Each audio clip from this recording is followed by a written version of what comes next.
So நேத்து வந்துட்டு நம்ம சாப்டர் 1 அண்ட் 2 பார்த்தோம். வந்துட்டு பேசிக் நாலேஜ் வந்துட்டு பார்த்தோம் about இது ஃபைனான்ஸ் அக்கவுண்டிங்கை பத்தி. Recording in progress. இன்னைக்கு வந்துட்டு நம்ம சாப்டர் 3 ஸ்டார்ட் பண்ணுவோம். சாப்டர் 3 வந்துட்டு இரட்டை பதிவு, எவ்வாறு நம்ம இரட்டை பதிவு செய்து பரீட்சை மீதியை வந்துட்டு தயாரிப்பது என்று சொல்லிவிட்டு பார்ப்போம். வந்துட்டு இதுல வந்துட்டு என்னண்டா, நான் ஆல்ரெடி சொன்னேன் வந்துட்டு அந்த ப்ரொசஸ்ல வந்துட்டு ஒரு கணக்கீட்டு செயல்முறையில வந்துட்டு ஃபெஸ்ட்டுக்கு வந்துட்டு டேட்டாவை கலெக்ட் பண்ணணும், தகவல்களை நம்ம தகவல்கள் சேகரிக்கிறதா என்ன அர்த்தம் வந்துட்டு அதோட சோர்சஸ், அதோட ஆவணத்தை வந்துட்டு மூல ஆவணத்தை வந்துட்டு நம்ம கலெக்ட் பண்ணணும். ஒவ்வொரு செயற்பாடுகளுக்கும் ஒவ்வொரு ஆவணம் வந்துட்டு இருக்கு, டாக்குமெண்ட் இருக்கு, அந்த சோர்சஸ் வந்துட்டு இருக்கு, எவிடென்ட் வந்துட்டு அந்த எவிடென்ட்டை கலெக்ட் பண்ணணும்.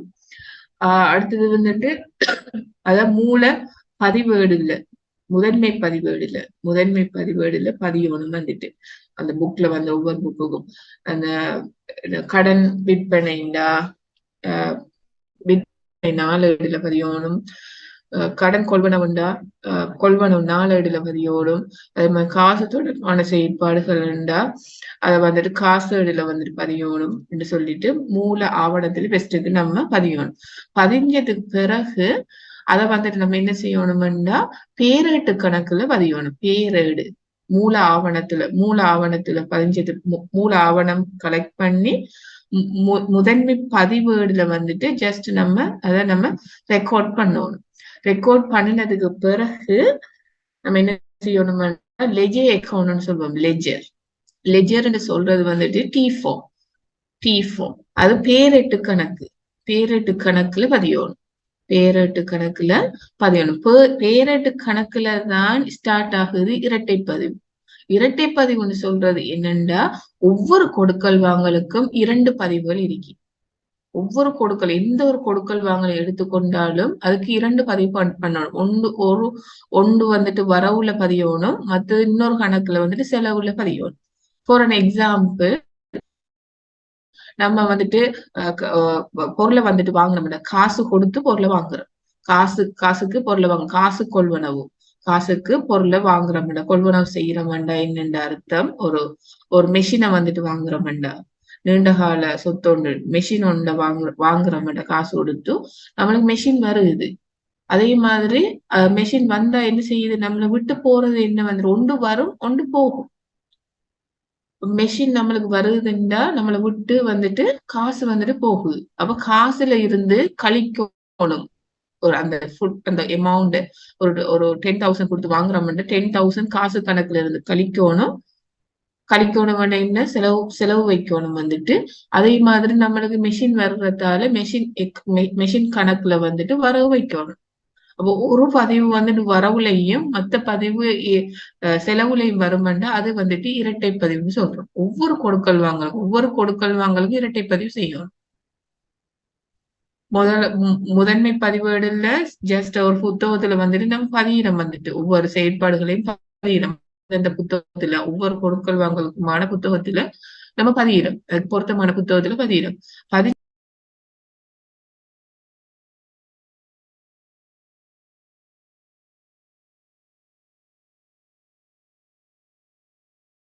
வந்துட்டு அது இந்த டி ஃபார்ம்ல இருக்கு.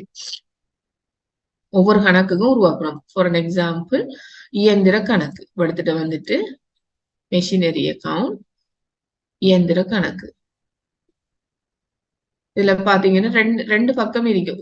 இது வரவு பக்கம், இது செலவு பக்கம்.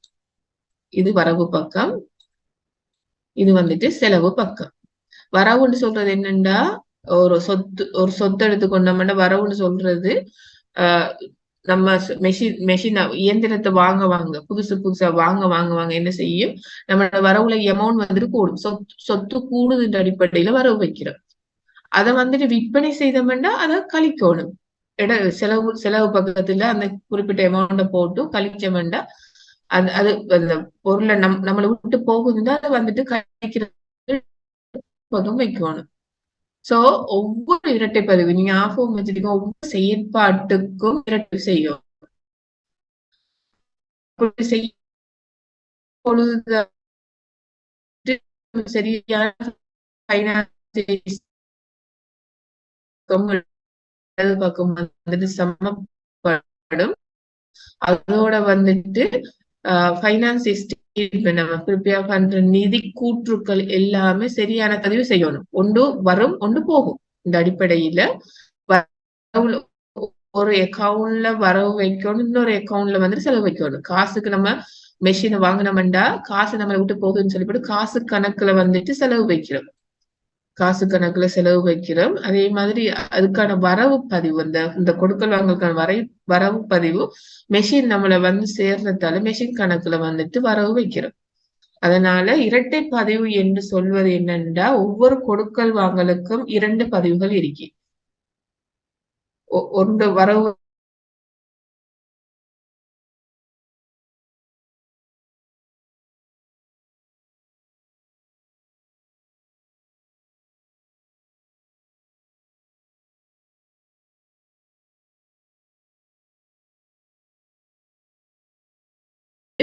அதோட மீதிய வந்துட்டு நம்ம ஃபைனான்ஸ் ஸ்டேட்மெண்ட் கொண்டு போயிட்டு நம்ம கணக்கை முடித்துக் கொள்ள முடியும். அப்ப ஃபர்ஸ்ட்டுக்கு ஆவணத்தை கலெக்ட் பண்ணி அடுத்தது முதன்மை பதிவேடுல வந்துட்டு பதிஞ்சதுக்கு பிறகு அதை வந்துட்டு பேரேட்டு கணக்கு கொண்டு போறோம். பேரேட்டு கணக்குலதான் இரட்டை பதிவு வந்துட்டு ஸ்டார்ட் ஆகுது, உருவாகுது. வந்துட்டு அங்க வந்துட்டு ஒவ்வொரு கொடுக்கல் வாங்கலுக்கும் 2 பதிவுகள் செய்ய வேண்டும்.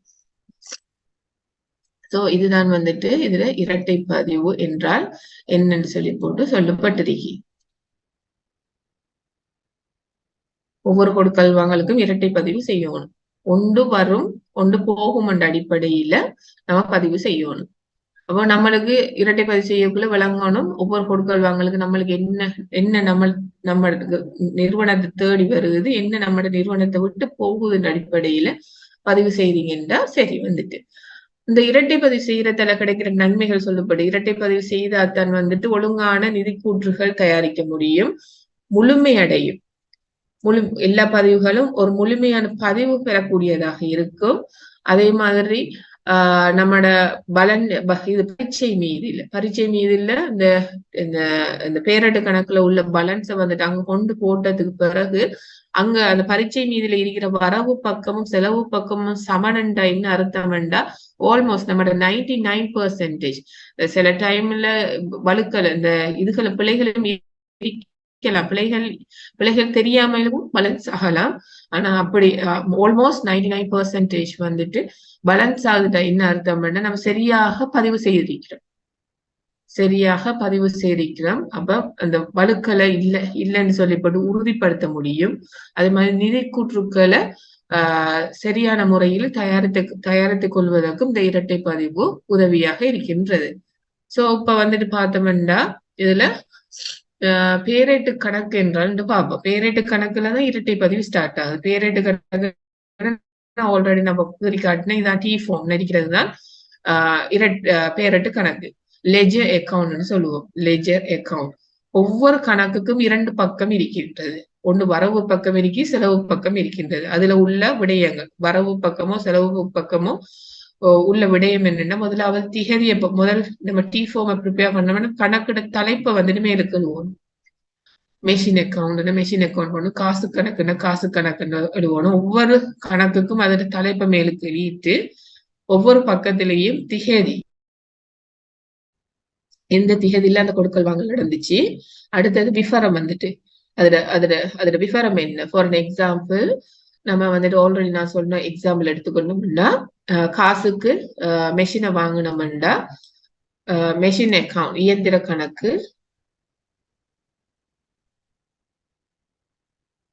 கணக்கு, மற்றது வந்துட்டு மற்றது தாக்கம் செலுத்தும் காசு கணக்குல.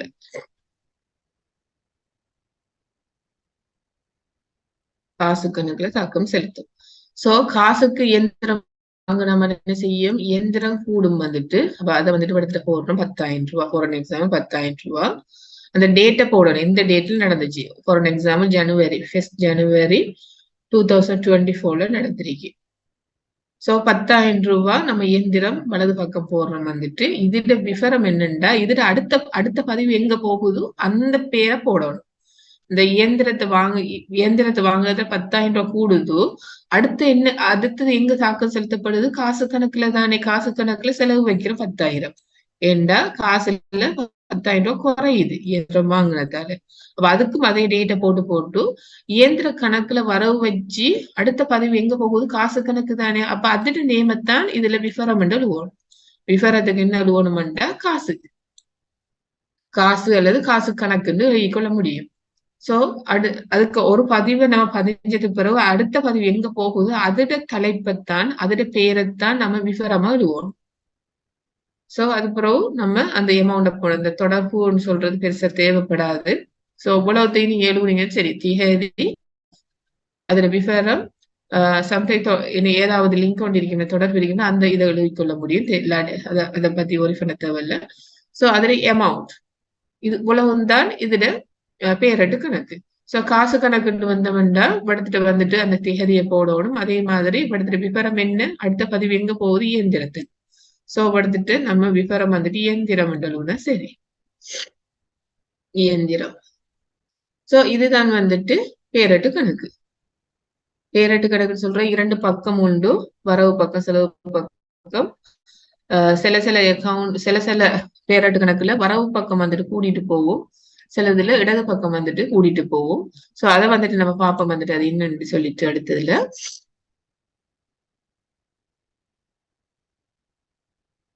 சோ இந்த கணக்கை வந்துட்டு இந்த பேரட்டு கணக்கு வகைப்படுத்தலாம் வந்துட்டு கிளாசிபிகேஷன்ஸ் ஆஃப் லெஜர் அக்கவுண்ட் 3 வகையா பிரிக்கலாம். அந்த பேரட்டு கணக்கு மெய்க்கணக்குன்னு சொல்லுவோம். மெய்க்கணக்குகள், தனிநபர்கள் கணக்குகள், பேரளவிலான கணக்குகள். தனிநபர் கணக்குகள், பேரளவிலான கணக்குகள், மெய்க்கணக்குகள் 3 வகையாக பிரிக்கலாம். பாரம்பரியமாக ட்ரெடிஷனலாக 3 வகையா பிரிக்கலாம். மெய்க்கணக்குன்னு சொல்றது நீண்ட கால சொத்துகள், நிலையான சொத்துகள். நிலையான சொத்துகள் இருக்குத்தான காணி, கட்டிடம், இயந்திரம், வாகனம்னு சொல்லிட்டு நடைமுறை அல்லா சொத்துன்னு சொல்லி போட நம்ம சொல்லுவோம் வந்துட்டு பேலன்ஸ் ஷீட்ல வந்துட்டு நான் கரண்ட் அசெட்ஸ், நீண்ட கால நிலையான சொத்துக்கள். அந்த நிலையான சொத்துக்கள் எல்லாமே பதியப்படுற இடம் தான் மெய்க்கணக்குகள். இந்த இயந்திரம் பதிஞ்ச இயந்திர கணக்கு வந்துட்டு மெய்க்கணக்குல வரும். நிலையான சொத்துக்கள் தொடர்பான பதிவுகள் வந்துட்டு நிலையான சொத்துக்கள் எல்லாமே மெய்க்கணக்குகளை வரும். ரியல் அசெட்ஸ் மெய் சொத்து, நிலையான சொத்துக்கள், நீண்ட கால பாவனை கொண்ட சொத்து கொண்டு அந்த கணக்கு வந்துட்டு இயந்திர கணக்கு முதல் செஞ்ச மாதிரி இயந்திர கணக்கு, கட்டிட கணக்கு, வேற ஏதாவது உபகரண கணக்கு, அப்புறம் காணி கணக்கு, இப்படியான நிலையான சொத்து கணக்குகள் எல்லாமே இந்த மெய் கணக்குகளுக்குள்ள வரும். சோ அடுத்தது வந்துட்டு தனிநபர் கணக்குன்னா ஒரு நபரை குறித்து வார செயற்பாடு, ஒரு நபரை குறித்து வார டிரான்சாக்ஷன் எல்லாமே தனிநபர் கணக்குல வரும். ஃபார் அன் எக்ஸாம்பிள் எக்ஸ் என்ற நபர்கிட்ட இருந்து பொருளை வாங்குறோம், கொள்வனவு செய்யறோம். எக்ஸ் என்ற நபர்கிட்ட இருந்து ஒரு சப்ளையர் ஒரு ஆள் இருக்காரு, ஒரு பேர் உண்டு எக்ஸ் நபர். அந்த எக்ஸ் நபர்கிட்ட இருந்து பொருளை கொள்வனவு செய்யறோம். அப்ப எக்ஸ் நபர்கிட்ட இருந்து பொருளை கடனுக்கு கொள்வனவு செய்யறோம்டா அந்த நபருக்கு கொடுக்கணும் தானே. அப்ப அந்த எக்ஸ் நபர் கணக்குன்னு ஒன்று உருவாக்குறோம். கொள்வனவு செஞ்சது கொள்வனவு கணக்குல வரவு வைக்கிறோம். அதே மாதிரி அடுத்த பதிவு வந்துட்டு எங்கன்னா அந்த எக்ஸ் நபர் கணக்குன்னு சொல்லி போட்டு உருவாக்குறோம். ராஜா கணக்கு, இல்லாட்டி ரவி கணக்கு, இல்லாட்டி முகம்மது கணக்கு சொல்லி போட்டு அவரோட பேரை சொல்லி ஒரு கணக்கு ஒன்று உருவாக்கி அதுல வந்துட்டு செலவு வைக்கிற அவங்களுக்கு கொடுக்கணும்னு அடிப்படையில. கடனுக்கு வாங்கினா அவங்களுக்கு கொடுக்கணும். பொறுப்பு வந்துட்டு இடது பக்கம் கூட்டிட்டு போகும். சொத்துக்கள் எல்லாம் கூட்டிட்டு போகும் வரவு பக்கம், பொறுப்புகள் எல்லாமே கூட்டிட்டு போகும் செலவு பக்கம். பொறுப்புன்ற அடிப்படையில செலவு வைக்கணும். அது அந்த பதிவை பார்ப்போம் வந்துட்டு எப்படி வரவு பக்கம் வேண்டா என்ன அர்த்தம், எப்படி சொத்துண்டா வரவுண்டா என்ன அர்த்தம், செலவுண்டா என்ன அர்த்தம், பொறுப்புண்டா வரவுண்டா என்ன அர்த்தம், செலவுண்டா என்ன அர்த்தம்னு பார்ப்போம் வந்துட்டு. இப்ப வந்துட்டு பார்ப்போம் தனிநபர் கணக்குண்டா அந்த கடன் பட்டோர், கடன் பட்டோர் இருக்கிறாங்க, கடன் கொடுத்தோர் இருக்கிறாங்க நிறுவனத்துல. அவங்க குறிப்பிட்ட பேரை சொல்லித்தான் இருக்க போகுது. இவங்களுக்கு கொடுக்கணும், இவங்கிட்ட இருந்து நம்ம பெற்றுக்கொள்ளணும் அடிப்படையில வார அந்த கணக்குகள் எல்லாமே தனிநபர் கணக்கு. அடுத்தது பேரளவிலான கணக்குகள்னா இந்த மெய்க்கணக்கு தனிநபர் கணக்கு தவிர்ந்த மத்த கணக்குகள் இருக்கின்ற நாளாந்தம் நடக்கக்கூடிய வருமானம் செலவுகள் இருக்கின்றன. நாளாந்தம் நடக்கக்கூடிய வருமானங்கள் செலவுகள் எல்லாமே வந்துட்டு பேரளவிலான கணக்குகளுக்குள்ள வரும். சம்பளம் கொடுத்தோம்டா சம்பள கணக்கு, வாடகை கொடுத்தோம்டா வாடகை கணக்கு, பொருள் தேய்வடையுமெண்டா நிலையான சொத்து தேய்வடையுமெண்டா தேய்மான கணக்கு. சோ இதெல்லாம் வந்துட்டு பேரளவிலான கணக்குகளுக்கு வரும். வருமானங்கள் நாளாக நடக்கக்கூடிய வருமான செலவு கணக்குகள் எல்லாமே பேரளவிலான கணக்குகளுக்கு வரும் வந்துட்டு.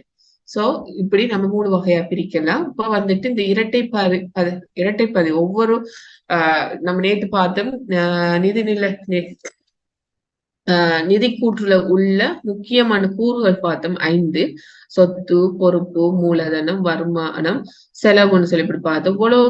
உழவுதான் முக்கியமான கூறு. உழவுத்துக்குள்ளேயும் தான் எல்லா டிரான்சாக்சனும் வந்து சேரப்போகுது. இந்த முக்கியமான கூறுக்குள்ள இந்த முக்கியமான 5 கூறுகளையும் இரட்டை பதிவு செய்யும் பொழுது அது எவ்வாறு செய்யப்படுதுன்னு பார்ப்போம். வந்துட்டு எப்படி வரவு பக்கம்ண்டா என்ன அர்த்தம், செலவுண்டா என்ன அர்த்தம்னு சொல்லி இந்த 5 முக்கியமான கூறுகளுக்கு வந்துட்டு நம்ம பார்ப்போம். வந்துட்டு முதலாவது வந்துட்டு சொத்து வந்துட்டு அதிகரிக்குதுன்னா என்ன அர்த்தம்னா வலது பக்கம் வைக்க வந்து சொத்து அதிகரிக்கும். செலவு பக்கம் என்ன அர்த்தம்னா சொத்தை குறைக்கணும்னா செலவு வைக்கணும். சொத்தை குறைக்கணும்னா செலவு வச்சா குறையும் வந்துட்டு. சோ இது வந்துட்டு சொத்துக்கான பதிவு. பொறுப்புன்னு சொல்றது பொறுப்பு வந்துட்டு கொடுக்கணும், இன்னொரு ஆளுக்கு நம்ம கொடுக்கணும் அடிப்படையில அதை வந்துட்டு நம்ம கிரெடிட் வைக்கணும். செலவு பக்கம் வைக்க பொறுப்பு வந்துட்டு கூட்டிட்டு போகும். பொறுப்பு வந்துட்டு அதிகரிக்கிறது செலவு பக்கம், பொறுப்பு அதிகரிக்கிறது செலவு பக்கம். கொடுக்கணும் என்ற அடிப்படையில செலவு வைக்கிறோம். வந்துட்டு அவர் கொடுத்த மண்டா அவர் எமௌண்ட குறைக்கணும் தானே, குறைக்கிறதுக்கு என்ன செய்யணும்டா வலது பக்கம் வைக்கணும். அப்ப பொறுப்பு குறையுமண்டா வலது பதிவு, வரவு பதிவு. சோ இது வந்துட்டு மூலதனம். அடுத்தது மூலதனம் பொறுப்பு மாதிரி தான். ஆனா மூலதனம் யாருக்கு கொடுக்கணும், உரிமையாளருக்கு கொடுக்கறது. பொறுப்பு வந்துட்டு 3வது நபர், அடுத்து மத்த நபர்கள் இருக்கிறாங்க தானே. நம்ம கடனுக்கு பொருளை வாங்கினோம்டா இல்லாட்டி ஒரு பேங்க்ல இருந்து நம்ம வந்துட்டு லோன் எடுத்திருந்தோம்டா அதெல்லாம் அந்த பொறுப்புகள் எல்லாம் அந்த இதுகள் எல்லாம் வந்துட்டு பொறுப்புக்குள்ள வரும். மூலதனம்னு சொல்றது உரிமையாளருக்கு சொந்தமானது. உரிமையாளர் மூலதனம் விட்டு இருக்கிறாங்க தானே, அவங்களுக்கு கொடுக்குற அமௌண்ட் தான் மூலதனம். அதுல வந்துட்டு பொறுப்புகள் மாதிரி தான், பொறுப்பு மாதிரி தான். ஆனா மூலதனம் வந்துட்டு உரிமையாளருக்கு சொந்தமானது, பொறுப்புகள் வந்துட்டு மத்த நபர்களுக்கு 3வது நபர்களுக்கு சொந்தமானது. சோ இதுலயும் வந்துட்டு அதே மாதிரி பொறுப்பு மாதிரி தான் இது. மூலதனம் வந்துட்டு அதிகரிக்கும்டா ஓனர்ஸ் வந்துட்டு மூலதனம் நிதியை இன்வெஸ்ட் பண்றாங்க. நிறுவனத்துல நிதியை வந்துட்டு இன்வெஸ்ட் பண்றாங்கன்னா மூலதனம் அதிகரிக்கும்டா அவங்களுக்கு கொடுக்கணும் அடிப்படையில செலவு வைக்க. ஆல்ரெடி நான் சொன்னேன் அழகுசார் என்ன கருன்னு சொன்னேன். அது அழகுசார் என்ன கருன்னா கம்பெனி ஒரு நபர், அதுல மூலதனம் விட்ட ஓனர்ஸ் வந்துட்டு ஒரு நபர். எல்லாரும் ஒரே நபர் கம்பெனில எடுக்க இயலாது. கம்பெனி ஒரு நபரா நம்ம ட்ரீட் பண்ணணும். அதே மாதிரி ஓனர்ஸ் வந்துட்டு மத்த நபர் ட்ரீட் பண்ணணும். 2 பேரும் ஒரே ஆக்கள்னு சொல்லி நம்ம பார்க்க கூடாது. கம்பெனியோட சட்டம் வந்துட்டு கம்பெனி சட்டம் ஸ்டாண்டர்ட் வந்துட்டு இந்த கான்செப்ட் என்ன கருவு வந்துட்டு இருக்குது வந்துட்டு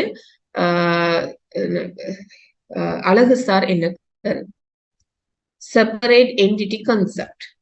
செப்பரேட்டா பார்க்கணும் வந்துட்டு. கம்பெனி ஒரு நபராகவும் ஓனர்ஸை வந்துட்டு அடுத்த மற்ற நபர்களாகவும் பார்க்கணும். அப்ப நம்ம மூலதனம் விட என்ன செய்வோம் வந்துட்டு கம்பெனில அவர்களுக்கு கொடுக்க வேண்டிய அமௌண்ட் வந்துட்டு கூட்டிட்டு போற அடிப்படையில செலவு வைக்கிறோம். பொறுப்பு மாதிரியே செலவு பக்கம் வைக்க அவங்களுக்கான பொறுப்பு, அவங்களுக்கு கொடுக்க வேண்டிய அமௌண்ட் வந்துட்டு கூடுதல் அடிப்படையில நம்ம இதை ரீட் பண்ணிக்கொள்ள முடியும். இதை வந்துட்டு குறைப்ப மாட்டோம். மூலதனத்துல குறிப்பிட்ட அமௌண்ட் வந்துட்டு குடுபட்டுட்டுண்டா இந்த மூலதனத்தை குறைக்கணும் தானே, குறைக்கிறதுக்கு என்ன செய்யணும்டா வரவு பக்கம் வைக்கணும். சோ இது பொறுப்புகள் மாதிரியே பதியணும். ஆனா மூலதனம் வந்துட்டு ஓனருக்கு சொந்தமானது, முதலீட்டாளருக்கு சொந்தமானது.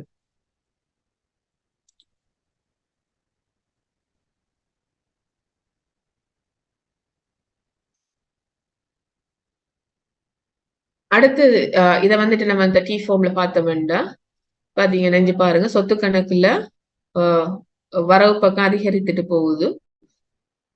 அதுல குறைப்பு செய்யணும் மட்டும் இடது பக்கம் வைக்கணும். அதே மாதிரி பொறுப்பையும் மூலதனத்தையும் பாத்தீங்கன்னா செய்யலாம். இரண்டும் ஒன்று மாதிரி, பொறுப்பும் மூலதனமும் ஒரே மாதிரி இருக்கும். சோ அடுத்தது வந்துட்டு வருமான கூற்றுல தாக்கம் செலுத்துற 2 விடயங்கள். ஆல்ரெடி நிதி நிலைமை கூற்றுல பார்த்தோம். நிதி நிலைமை கூற்றுல வந்துட்டு 3 விடயம் வரும். அதே மாதிரி அடுத்த 2 கூறுகளும் வந்துட்டு வருமான கூற்றுல statement of profit or lost, இலாப நட்ட கூற்று இருக்குதானே, அதுல வர விடயம் வருமானமும் செலவும். இதுக்கான இரட்டை பதிவு வந்துட்டு பார்த்தோம்னா வருமானம் அதிகரிக்குதுண்டா செலவு பக்கம், வருமானம் அதிகரிப்புன்னா செலவு பக்கம். நம்ம ஜஸ்ட் நீங்க யோசிக்கலாம் வருமானம் அதிகரிக்குதுன்ற வரவு தானே வரணும், ஏன் செலவு வருதுன்னு யோசிக்கலாம். அந்த நான் கணக்கீட்டு சமன்பாடை போட்டு காட்டுறேன். ஏன் வந்துட்டு வருமானம் கூட்டிட்டு போறேன்டா செலவு பக்கம், செலவினம் அதிகரிக்குதுண்டா ஏன் வரவு பக்கம். ஜஸ்ட் நீங்க நார்மலா நம்ம யோசிக்கக்குள்ள நம்ம யோசிப்போம் வந்துட்டு வருமானம் அதிகரிக்குதுண்டா வரவு பக்கம் தானே வரணும், செலவினம் அதிகரிக்கின்றா செலவு பக்கம் தானே வரணும், ஏன் இது மாறி வந்திருக்கியது என்று சொல்லி யோசிக்கிறோம். வருமானம் எல்லாமே செலவு மீதி, செலவினம் எல்லாமே வரவு மீதி மாறி வரும். ஆனா அதுக்கான அந்த கணக்கீட்டு சமன்பாடை நான் போட்டு காட்டுறேன். போட்டு காட்டினவங்களுக்கு விளங்கும் ஏன் வந்துட்டு செலவு வருமானம் அதிகரிப்பெல்லாம் செலவு பக்கம் வருது, ஏன் செலவினம் எல்லாம் வந்துட்டு வரவு பக்கம் வருதுன்னு நம்ம பார்த்து கொள்ள முடியும். அதே மாதிரி வருமானத்தை குறைப்போம்னா அதுக்கு ஆப்போசிட் டிரான்சாக்ஷன் வரவுல வைக்கணும், செலவினத்தை குறைக்கிறோம்னா செலவு பக்கம். சோ இதுதான் வந்துட்டு வருமானம் செலவினம். இதை கணக்கிட்டு சமன்பாடுல போட்டோம்னா உங்களுக்கு விளங்கிக் கொள்ள முடியும். அதை நான் வகைப்படுத்துறேன். கணக்கீட்டு சமன்பாடு என்னன்னா சொத்து மூணு விடயம் தான் இதுல நிதி நிலைமை கூற்றுல இருக்குது. சொத்துக்கள் வந்துட்டு எப்போதுமே ஈக்குவலா இருக்கும் பொறுப்புகளுக்கும் மூலதனத்துக்கும். பொறுப்புகள் பிளஸ் மூலதனம். நம்மளுக்கு சொத்தை எப்படி நம்ம வாங்குறோம் வந்துட்டு ஓனர் வந்துட்டு இன்வெஸ்ட் பண்ற அமௌண்ட்ல இருந்தும் பொறுப்புகள் சொல்றது வந்துட்டு ஃபார் அன் எக்ஸாம்பிள் வங்கியில வந்துட்டு கடன் வாங்குறோம், இதுகளை எல்லாம் சேர்த்துதான் சொத்துக்களை நம்ம வாங்குறோம். அப்ப சொத்துக்கள் வந்துட்டு எப்போதுமே பொறுப்புகளுக்கு மூலதனத்துக்கும் ஈக்குவலா இருக்கும். சோ இது முதலாவது கணக்கீட்டு சமன்பாடு. இதை வந்துட்டு திரும்பி நம்ம எழுதலாம் வந்துட்டு சொத்துக்கள் திரும்பி எழுதலாம் சொத்துக்கள் ஈக்குவல் பொறுப்புகள் பிளஸ் இது மூலதனம் சொல்றது என்ன, ஓனர்ஸ் இன்வெஸ்ட் பண்ணின அமௌண்ட் மட்டும் மூலதனம். இந்த மூலதனத்தோட அந்த நிறுவனத்தை ரன் பண்ணிட்டு போகக்குள்ள அந்த ஒவ்வொரு ஆண்டுலையும் வந்துட்டு லாபம் வருது, லாபம் அல்லது நட்டம் ஏதாவது ஏற்படலாம், இலாபம் அல்லது நட்டம் ஏற்படலாம். அதே மாதிரி வேற இந்த ஓனர்ஸோட சம்பந்தப்பட்ட ஓனருக்கு கொடுக்க வேண்டிய வேற விடயங்கள் வரலாம் வந்துட்டு. ஒரு மீள் மதிப்பீடு செய்தோம்னா மீள் மதிப்பீட்டால வார இலாபம், அதோட சம்பந்தப்பட்ட விடயங்கள் வந்துட்டு ஏதாவது சேஞ்சஸ் ஏற்படும் பொழுது அந்த நிறுவனத்துல அப்படியான விடயங்கள் ஓனர்ஸோட சம்பந்தப்பட்ட விடயங்கள் எல்லாமே. மூலதனம்னு சொல்றது ஒரே ஒரு விடயம், நிறுவனத்துல உரிமையால இன்வெஸ்ட் பண்ணின முதலீடு செய்த அமௌண்ட் வந்துட்டு அதுதான் மூலதனம். இந்த மூலதனத்தோட அந்த குறிப்பிட்ட நிறுவனத்தை ரன் பண்ணிட்டு போகக்குள்ள சில செயற்பாடுகள் வந்துட்டு ஓனர்ஸ்ல இம்பேக்ட் பண்ணும். இலாபம் அடைஞ்சா அதை கூட்டணும், அவரோட நட்டம் அண்டா அதை கழிக்கணும். அதே மாதிரி சில என்ன நிறுத்தி வைக்கப்படும் சில இலாபங்களை நிறுத்தி வைக்கப்பட்டிருக்கு. அந்த நிறுத்தி வைக்கப்பட்ட இலாபம் எல்லாம் அந்த உரிமையாளருக்கு செல்ல வேண்டியது. மூணாவது நபருக்கு கொடுத்து முடிய மிச்சம் எல்லாமே உரிமையாளருக்கு சொந்தமானது. அதை வந்துட்டு நம்ம வந்துட்டு அந்த மூலதனத்தோட மற்ற விடயங்களை உள்ளடக்குவோம்டா இதுல பேர் வந்துட்டு எப்படி மாறும்டா உரிமையாண்மைண்டா மொத்தமாக எவ்வளவு அமௌண்ட் வந்துட்டு உரிமையாளருக்கு செல்ல வேண்டியதோ அதை வந்துட்டு உரிமையாண்மைன்னு சொல்லுவோம். மூலதனத்தோட மற்ற விடயங்கள், மூலதனத்தோட அந்த நிறுவனத்தில் இலாபம் அளிக்கப்பட்டிருக்க இலாபத்தை கூட்டோடும், நட்டமட்ட கழிச்சோடும். அதே மாதிரி வேற ஏதாவது உரிமையாளரோட சம்பந்தப்பட்ட விடயங்கள் எல்லாமே இந்த உரிமையாளருக்கு சொந்தமானது. அதனால அந்த அட்ஜஸ்ட்மெண்ட் எல்லாம் செய்ததுக்கு போற வாரது உரிமையாண்மைன்னு சொல்லுவோம். அது எல்லாத்தையும் நம்ம உள்ளடக்கும் பொழுது அதோட பெயர் வந்துட்டு உரிமையாண்மை. உரிமையாளருக்கு சொந்தமானது. அதனால உரிமையாண்மைன்னு கூப்பிடுறோம், வந்துட்டு இதை கால் பண்றோம். சோ இதுல அந்த முதலாவது கணக்கீட்டு சமன்பாடை திரும்பி எழுதணும்னா இப்படி எழுதி கொள்ள முடியும். சோ அடுத்தது இதை திரும்பி எழுதணும்னா சொத்துக்கள் ஈக்குவல் பொறுப்புகள். இதை வந்துட்டு நம்ம இந்த உரிமையாண்மையை நம்ம விளங்குற மாதிரி எழுதி கொண்டோம்னா, ஃபார் எக்ஸாம்பிள் 2 விடயத்தை எடுக்கிறேன். ஒரு மூலதனத்துக்கு இந்த உரிமையாண்மைக்குள்ள மூலதனம் இருக்குது. அதே மாதிரி குறிப்பிட்ட ஆண்டு நம்ம ரன் பண்ணிட்டு போகல இலாபம் விளைக்கப்படுது. அப்ப இலாபத்தை என்ன செய்யணும்? கூட்டணும். இலாபத்தை வந்துட்டு கூட்டணும். சோ இந்த ரெண்டையும் உள்ளடக்கியது ரெண்டும் இன்னும் மத்த விடயங்கள் நம்ம பார்ப்போம் வந்துட்டு என்னென்ன உள்ளடக்கம் சொன்னா உங்களுக்கு விளங்குறது கஷ்டமா இருக்கும். சோ இப்ப நான் ஈஸிக்காக நான் சொல்றேன், உரிமையாண்மை கீழே முக்கியமான 2 ஐட்டம் வந்துட்டு ஒண்ணு மூலதனம், அடுத்தது அந்த நிறுவனத்துல ஒவ்வொரு ஆண்டுலையும் உழைக்கப்பட்டு இலாபம். ஒவ்வொரு ஆண்டுலையும் உழைக்கப்பட்டு இலாபம். சோ உலகத்தையும் நம்ம உள்ளடக்கிக்கிறோம். அதே மாதிரி இலாபம்னு சொல்றது வருமானத்தில இருந்து செலவை கழித்தது. சரியா? மூலதனமும் அந்த இலாபத்தை உள்ளடக்கியதுதான் உரிமையாண்மை.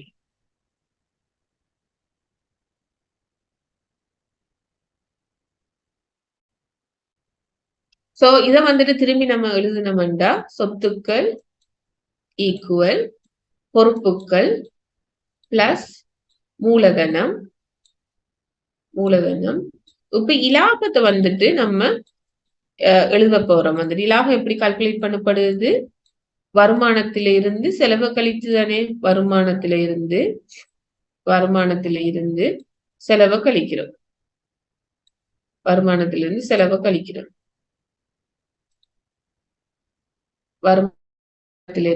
கழிக்கிறோம். மைனஸ் வருமானம் மைனஸ் செலவு. இதுதான் வந்துட்டு இலாபம். இலாபம் எப்படி கால்குலேட் பண்ணோம்னா வருமானம் மைனஸ் செலவு. ஓகே. சோ இப்ப இதை வந்துட்டு திரும்பி எழுதிருக்கோம். 4வது தரம் வந்துட்டு அதை நம்ம வந்துட்டு எக்ஸ்டெண்ட் பண்ணி எழுதிக்கணும். சோ இலாபத்தை வந்துட்டு எப்படி எழுதிக்கணும்னா வருமானம் மைனஸ் கழிக்கிறோம் செலவை கழிக்கிறோம். சோ இது வந்துட்டு 4வது ஈக்குவேஷன் எழுதிக்கிறோம். இப்ப ஃபைனலா எழுத போறோம். இந்த மைனஸ் செலவு தானே, மைனஸ் வந்துட்டு மைனஸ் செலவுகள் என்று இருக்கு.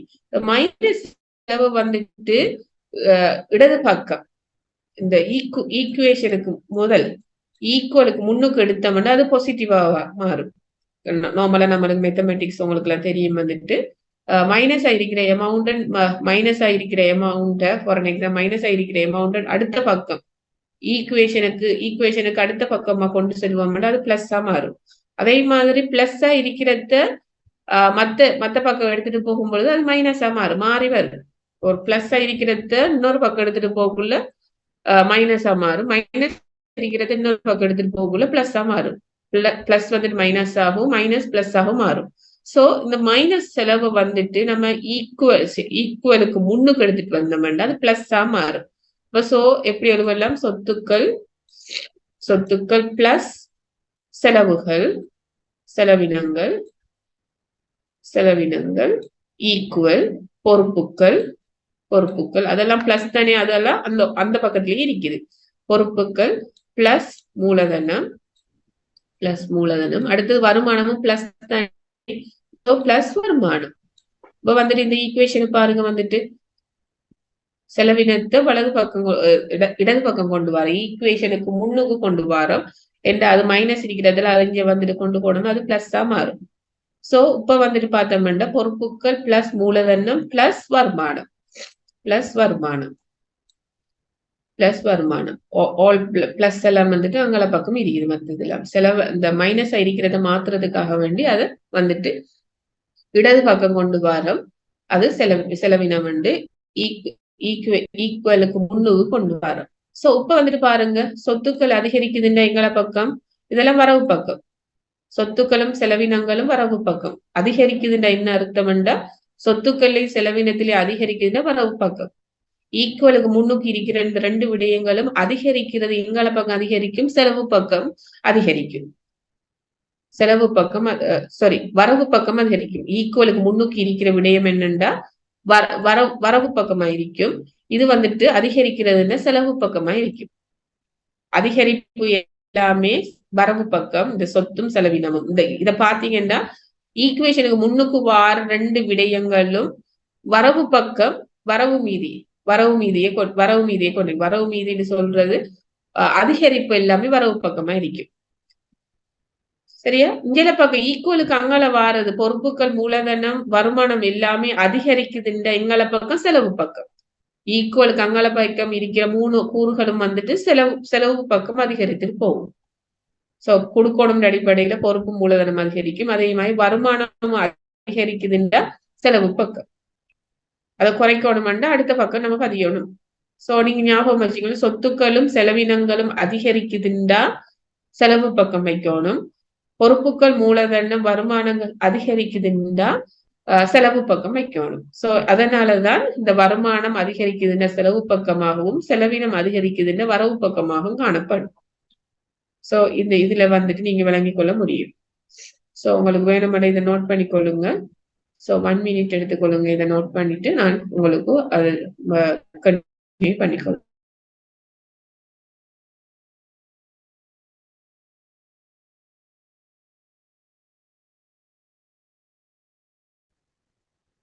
சோ இதுதான் வந்துட்டு இதுல சொல்லப்பட்டது. அது பேரட்டு கணக்குல வந்துட்டு ஒவ்வொரு கொடுக்கல் வாங்கலை இரட்டை பதிவு செஞ்சதுக்கு பிறகு பேரட்டு கணக்கை வந்துட்டு க்ளோஸ் பண்ணணும், முடிக்கணும். க்ளோஸ் பண்ணினாதான் அந்த மீதியை வந்துட்டு நம்ம வந்துட்டு பரிச்சை மீதிக்கு கொண்டு போகலாம். அதே மாதிரி பைனான்சியல் ஸ்டேட்மெண்ட்ஸ் எல்லாத்தையும் ப்ரிப்பேர் பண்ணி கொள்ள முடியும். இப்ப பேரட்டு கணக்குல எல்லா பதிவு செஞ்சதுக்கு பிறகு அதை க்ளோஸ் பண்ணணும். க்ளோஸ் பண்ணி வர அமௌண்ட்டை வந்துட்டு நம்ம வந்துட்டு பேலன்ஸ் ஆயிருக்கிற அமௌண்ட்டை வந்துட்டு நம்ம பரிச்சை மீதிக்கு கொண்டு போகணும். இந்த மீதி வாரது ஃபார் எக்ஸாம்பிள் நான் சொல்றேன். பார்த்தோம் இயந்திர கணக்கு வாங்குறோம்னா இயந்திர கணக்கு வரவு.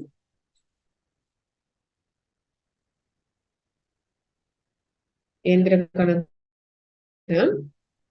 வேற வேற இயந்திரம் வாங்கினோம்னா வரவு வைக்கிறோம். இயந்திரம் குறையும் என்ன செய்வோம், செலவு வைக்கிறோம்.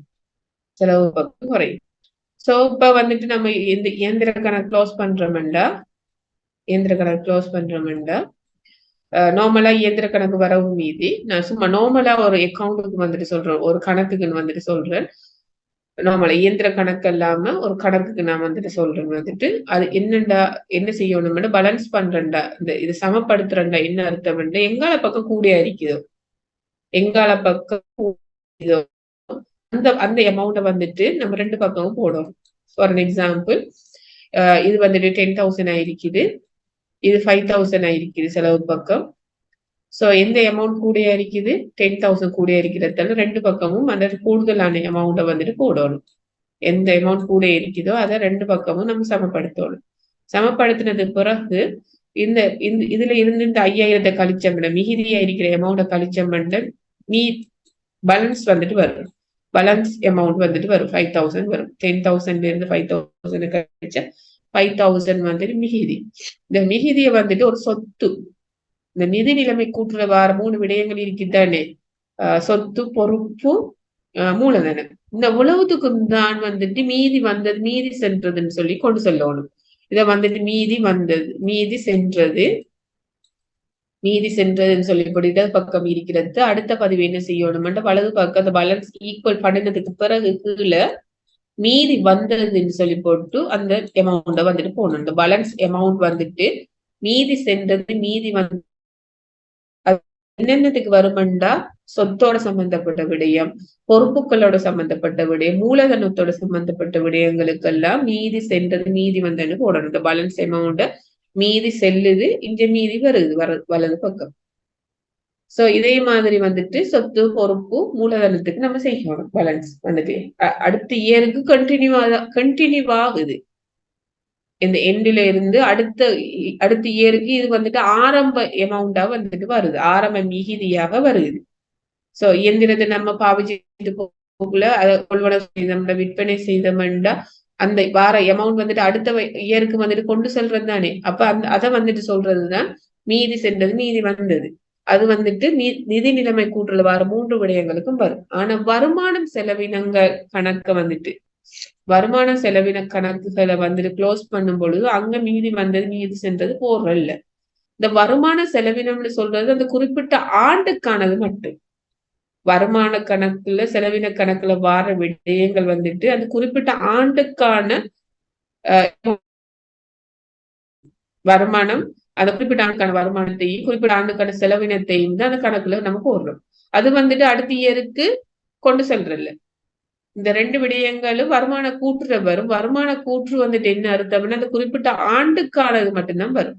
ஆனா நிதி நிலைமை கூற்று வந்துட்டு அது தொடர்ச்சியானது வந்துட்டு டோட்டலா எவ்வளவு அமௌண்ட் இருக்குதோ அந்த அமௌண்ட் வந்து நிதி நிலைமை கூற்றுல வரும். அடுத்த இயர் கண்டினியூஸ் ஆகும். போன இயர் எண்ட்ல இருந்து அடுத்த இயருக்கு அந்த மிகுதி வந்துட்டு கண்டினியூவா ஆகும். 3 விடயங்களுக்கு மாத்திரம். வருமான செலவினம் வந்துட்டு அந்த குறிப்பிட்ட ஆண்டுக்கானது மாத்திரம்தான். அதனால வந்துட்டு அங்க வந்துட்டு மீதி சென்றது மீதி வந்தது கொண்டு செல்றதில்ல. ஆனா பேலன்ஸ் அமௌண்ட மட்டும் ஜஸ்ட் கால்குலேட் பண்ணிட்டு அது இலாப நட்ட கூற்றுக்கு போகுதுன்னு நம்ம இதுல காட்டுனா சரி. ஃபார் எக்ஸாம்பிள் மின்சார கணக்கு. ஒரு செலவின கணக்கு உருவாக்குறோம். செலவு வந்துட்டு வரவு பக்கம் வைக்கிறோம். மின்சாரம் கொடுக்க என்ன செய்யும் வைக்கிறோம். அதை வந்துட்டு பேலன்ஸ்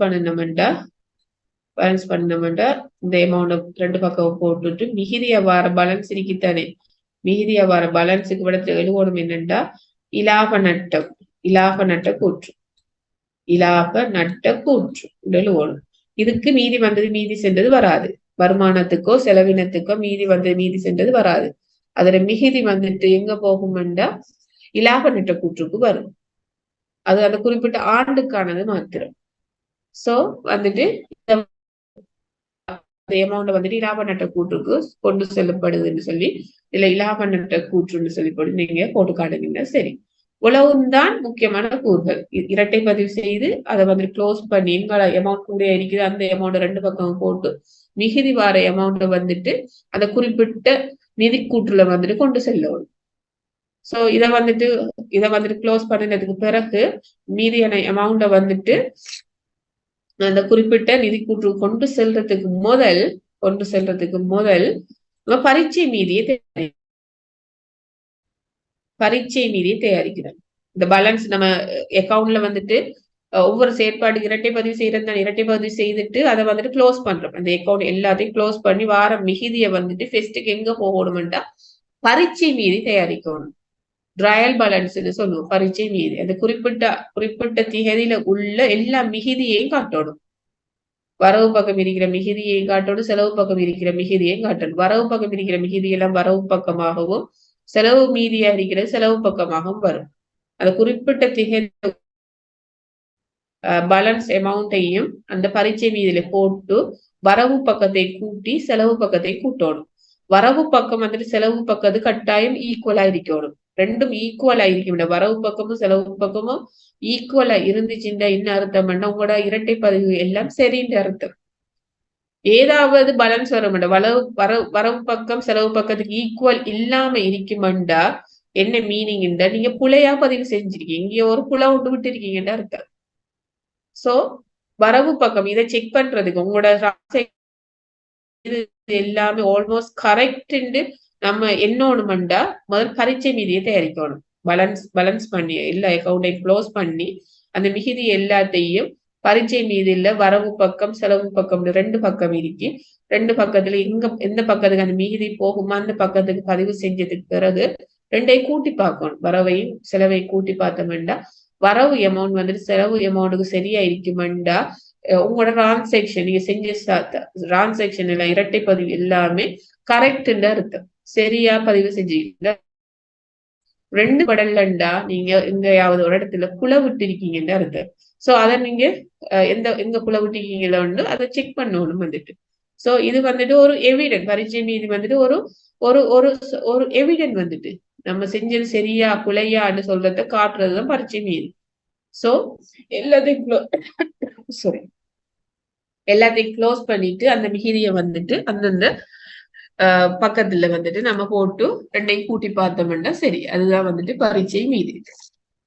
சோ இத வந்துட்டு நம்ம பரீட்சை மீதி ப்ரிப்பேர் பண்ணுவோம். டி ஃபார்ம் ஒன்று ப்ரிப்பேர் பண்ணி உதாரணம் வந்துட்டு டி ஃபார்ம் ஒன்று இந்த பேரட்டு கணக்குகளை ஒவ்வொரு கணக்குகளுக்கு பேரட்டு கணக்குகளை நம்ம உருவாக்கி அதை வந்துட்டு க்ளோஸ் பண்ணி பரீட்சை மீதியை தயாரிக்கிற எப்படின்னு சொல்லிட்டு பார்த்து கொள்வோம். இதுல 2 கணக்கு இருக்குது. ஒரு கணக்கை நான் வழங்கப்படுத்துறேன், எல்லா கணக்கையும் வழங்கப்படுத்திட்டு இருக்கிறேன். ஒரு கணக்கு வழங்கப்படுத்த 2வது கணக்கை வந்து நீங்க செய்யுங்க. விளங்காத சந்தர்ப்பத்துல நேற்று சொன்ன மாதிரி உங்களோட டவுட்ஸ்களை கேட்டுக்கொள்ள முடியும். சோ நான் 1வது கணக்கு வந்துட்டு நிமல் நிறுவனத்துல வந்துட்டு 1/1/2022 பின்வரும் சொத்து பொறுப்பு மீதி காணப்படுது. ஆரம்பத்துல 2022ஆம் ஆண்டு ஜனவரி 1ஆம் தேதி இவ்வளவு மிகுதியும் இருக்குதான். சொத்துக்கள்ல உழவு இருக்குது, பொறுப்புகள்ல வந்துட்டு உழவு இருக்குது. சரியா? அப்ப நான் ஆல்ரெடி நான் சொல்லிக்கிறேன். சோ அதுக்கு முதல் வருவோம். இது மேலதிக தகவல் மேலதிக தகவல்னா அந்த ஜனவரியில நடக்கிற கொடுக்கல் வாங்கல் தரப்பட்டிருக்கு. தேதியை பாருங்க, எல்லாமே ஜனவரியில நடக்கிறது. 10ஆம் தேதி நடக்குது, அதே மாதிரி 25ஆம் தேதி வரைக்கும் நடக்குது. அந்த குறிப்பிட்ட மாதத்துல நடக்கிற தகவல் வந்துட்டு தந்திருக்குது. ஆனா இது வந்துட்டு இரட்டை பதிவு இன்னும் செய்யல. இங்க மிகுதியா இருக்கிறது ஆல்ரெடி இரட்டை பதிவு செஞ்சு மிகுதி தான் இது. பரீட்சை மீதுல இருந்து வார மிகுதி எல்லாமே இரட்டை பதிவு செய்யப்பட்டது. சோ இது வந்துட்டு ஆரம்ப மிகுதி அறிக்கைத்தான போன வருடத்துல இருந்து ஆண்டுக்கு ஆரம்பமா வருது. சோ இவ்வளவு வந்துட்டு ஆல்ரெடி இரட்டை பதிவு செய்யப்பட்டது. ஆனா இங்க வந்துட்டு தரப்பட்ட தகவல் இருக்குத்தானே, இது வந்துட்டு இன்னும் செய்யப்படல. இன்னும் இதுக்கான இரட்டை பதிவு செய்யல. இதுக்கு இரட்டை பதிவு நம்ம இப்ப செய்யணும். சோ இதுக்கான கேள்வி வந்துட்டு உங்களோட கொஸ்டின் வந்துட்டு இங்க வந்துட்டு நீங்க ஜனவரி 31 உள்ளபடியான பரீட்சை மீதியை தயாரிக்கிட்டேன். ஜனவரி எண்டுல பரீட்சை மீதியை தயாரிக்கிட்டேன். ஜனவரி எண்டுல தயாரிக்கிறேன்னு அந்த ஜனவரியில நடந்த கொடுக்கல் வாங்கலை உள்ளடக்கணும் தானே. இப்ப ஜனவரியில நடந்த இந்த கொடுக்கல் வாங்கலுக்கு இரட்டை பதிவு செய்து அதை வந்துட்டு எட் பண்ணி நம்ம பரீட்சை மீதியை தயாரிக்கணும். சோ இப்ப வந்துட்டு ஸ்டார்ட் பண்ணுவோம். சொத்துக்கள் தரப்பட்டிருக்கு. சொத்துக்கு மொத்த சொத்து எவ்வளவு இருக்குது? 2,850,000. 2,850,000 வந்துட்டு மொத்த சொத்தா இருக்குது. பொறுப்பு வந்துட்டு எவ்வளவு இருக்குது? வந்துட்டு 850,000. 8,50,000. 8,50,000 ரூபாய் வந்துட்டு பொறுப்பா இருக்குது. நான் ஆல்ரெடி கணக்கீட்டு சமன்பாடு சொல்லியிருக்கிறேன். வந்துட்டு சொத்து ஈக்குவல் பொறுப்புகள் பிளஸ் மூலதனம்னு சொல்லியிருக்கிறது. மூலதனம். சோ சொத்து வந்துட்டு 2,850,000 ஈக்குவல் பொறுப்பு வந்துட்டு 850,000. சோ மூலதனம் எவ்வளவு? இந்த மூலதனம் இந்த கணக்குல தரப்படல. மூலதனம் வந்துட்டு தரப்படல. ஆனா மூலதனத்தை நம்ம கால்குலேட் பண்ணணும். சொத்துக்கள் இவ்வளவு இருக்குது, பொறுப்புகள் இவ்வளவு இருக்குது, பேலன்ஸ் ஆயிருக்கிற 2 மில்லியன் அர்த்தம். பேலன்ஸ் ஆயிருக்கிற 2 மில்லியன் மூலதனம் வந்துட்டு மிச்சமாயிருக்கிற அமௌண்ட் வந்துட்டு 2 மில்லியன் வந்துட்டு மூலதனம். சோ இங்க வந்துட்டு மூலதனத்தை கால்குலேட் பண்ணணும். ஏதாவது தகவல் மிஸ் ஆகும் அதை கால்குலேட் பண்ணணும். கணக்கீடு சமன்பாடு நம்மளுக்கு தெரியும். சொத்துக்களை போடணும், பொறுப்புகளை போடணும், பேலன்ஸா மீதி அவ்வாறு அமௌண்ட் வந்துட்டு என்ன அர்த்தம்னா மூலதனம். சோ இவ்வளவு ஈக்குவல் பண்ணோம்னா இப்ப கணக்கீட்டு சமன்பாடு ஓகே. சோ இப்ப மூலதனத்தை கண்டுபிடிச்சாங்க. இந்த கணக்குல மூலதனம் தரப்படல. சோ சொத்துக்கள் மிகுதி அமௌண்ட் வந்துட்டு மூலதனமாக எடுத்துக்கொள்ளணும். சோ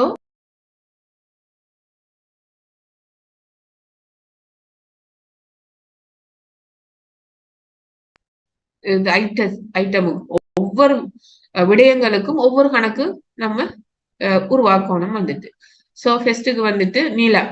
நிலம் என்ன சொல்றது? காணி. நிலம்னு சொல்றது காணி. நிலம் வந்துட்டு காணி. சோ இப்ப வந்துட்டு நம்ம ஆன்சரை செஞ்சு காட்டுறேன். வந்துட்டு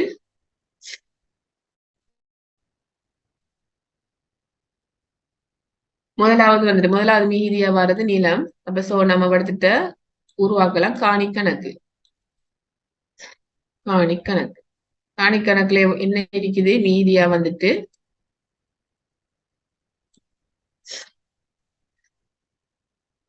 மிகுதி இருக்கிறது நிலத்துல இருக்கிறது 4 லட்சம் 400,000.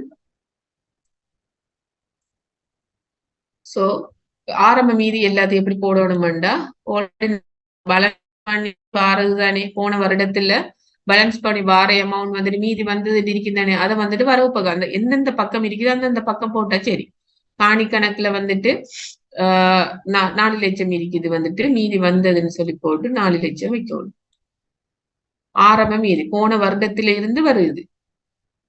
அப்ப சொத்துக்கள் ஆல்ரெடி நம்மளுக்கு தெரியும் தானே, சொத்துக்கள் வரவு பக்கம் கூட்டிட்டு போகும், பொறுப்புகளும் மூலதனமும் கூட்டிட்டு போறது எங்கால செலவு பக்கம் மாறி வரும்.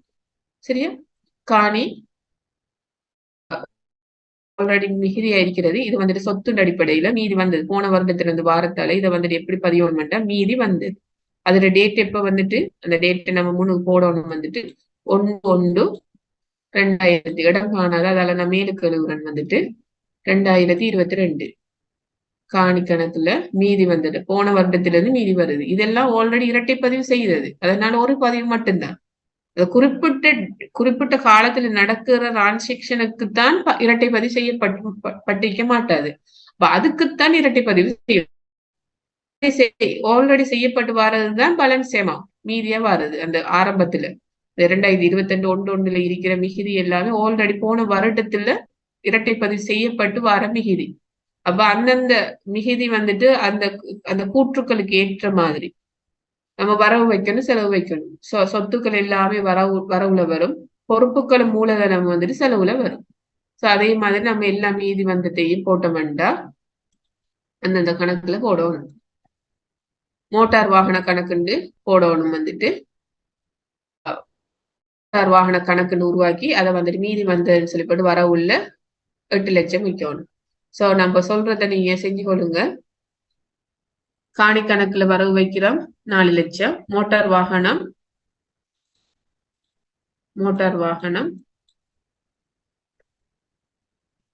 என்னோட சேர்ந்து நீங்க செய்தீங்கன்னா உங்களுக்கு ஈஸியா இருக்கு. மோட்டார் வாகன கணக்கு வரவுள்ள டேட்டை போட்டுக்கொள்ளுங்க. நான் ஃபுல்லா ஒழுங்கா செய்து காட்டல எடுத்துட்டு நீங்க செஞ்சு கொள்ளுங்க. டேட்டை போடுங்க 1/1/2022 மீதி வந்ததுன்னு சொல்லி போடுங்க 8 லட்சம். அடுத்தது வந்துட்டு மூணாவது கட்டிட கணக்கு 1 மில்லியன். அடுத்தது தொக்கிருப்புன்னு சொல்றது என்ன? இருப்பு, இன்வென்ட்ரி, நிறுவனத்துல உள்ள இன்வென்ட்ரி இருப்புகள். ஓகே, சோ இன்னும் விற்பனை செய்யாம இருக்குது பொருள், இன்னும் விற்பனை செய்யாம நம்மகிட்ட வந்துட்டு இருப்புகள் இருக்குது. அடுத்த இயர்ல வந்துட்டு அதை விற்பனை செய்யலாம். சோ நம்ம கொள்வனவு செய்ததோ இல்லாட்டி உற்பத்தி செய்யப்பட்ட அமௌண்ட் வந்துட்டு இன்னும் இருப்பு, தொக்கிருப்பு. அந்த இருப்பு வந்துட்டு இன்வென்ட்ரின்னு சொல்லுவோம் வந்துட்டு. அதை வந்து எல்லாமே சொத்துக்கள் எல்லாம் வரவு பக்கம் தானே நம்ம இருக்குது வந்துட்டு நம்ம சொத்து தானே. அது நம்ம விற்பனை செய்யல, நம்மகிட்ட இருக்குது. அதை நம்ம விற்பனை செய்து காசாக மாற்றிக்கொள்ள முடியும். சோ முதலாவது கட்டிட கணக்கு, மூணாவது கட்டிட கணக்கு 1 மில்லியன்.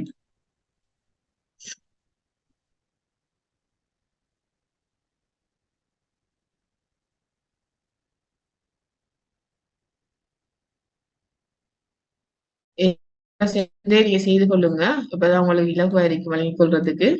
மீதி வந்தது டேட்டை போட்டுக்கொள்ளுங்க. மீதி வந்தது கட்டிட கணக்கு 1 மில்லியன். அடுத்தது வந்துட்டு இருப்பு கணக்கு.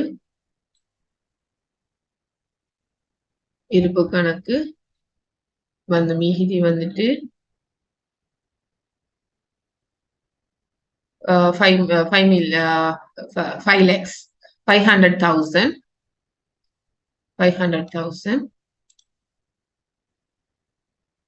மீதி வந்தது.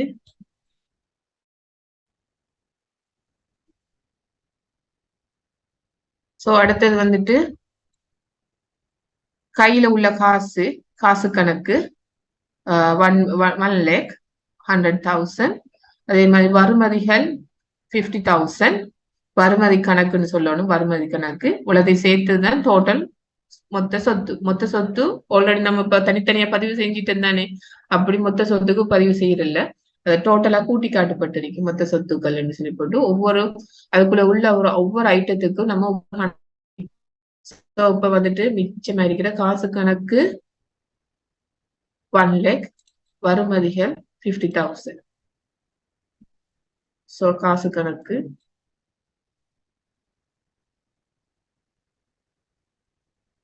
டேட் போட்டுட்டு அடுத்தது மீதி வந்தது 100,000. அடுத்தது வந்துட்டு வருமதி கணக்கு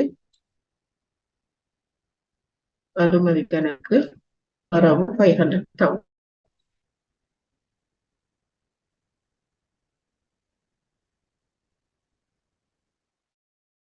Recording stopped. rejoined. சோ நான் செய்த எல்லாமே பிளேங்கா இருக்குது இல்லாம இல்ல வந்துட்டு ஓகே. சோ நான் இப்ப சொன்ன மாதிரியே செய்து கொள்ளுங்க. ஒவ்வொரு கணக்குலையும் வரவு வைக்கிறது சரியா. ஆல்ரெடி ஆரம்பத்துல இருக்க மீதி எல்லாத்தையும்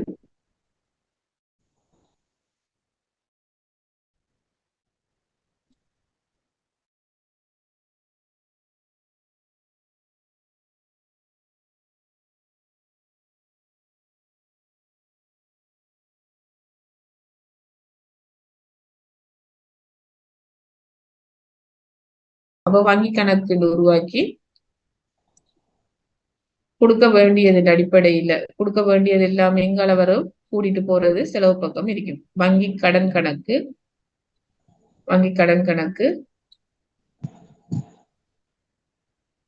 8,50,000 ரூபாய் எங்கால செலவு பக்கம் வரும். மீதி வந்தது அதுல டேட்டையும் போட்டு மீதி வந்தேன்னு சொல்லிட்டு செலவு பக்கம் வைக்கணும். சொத்துக்கள் எல்லாமே வரவு பக்கம், பொறுப்புகள் எல்லாமே செலவு பக்கம். அதே மாதிரி அடுத்து நம்ம கண்டுபிடிச்ச வந்துட்டு மூலதனம். சோ மூலதனத்துக்கும் ஒரு கீ ஃபார்ம் உருவாக்குறோம். மூலதன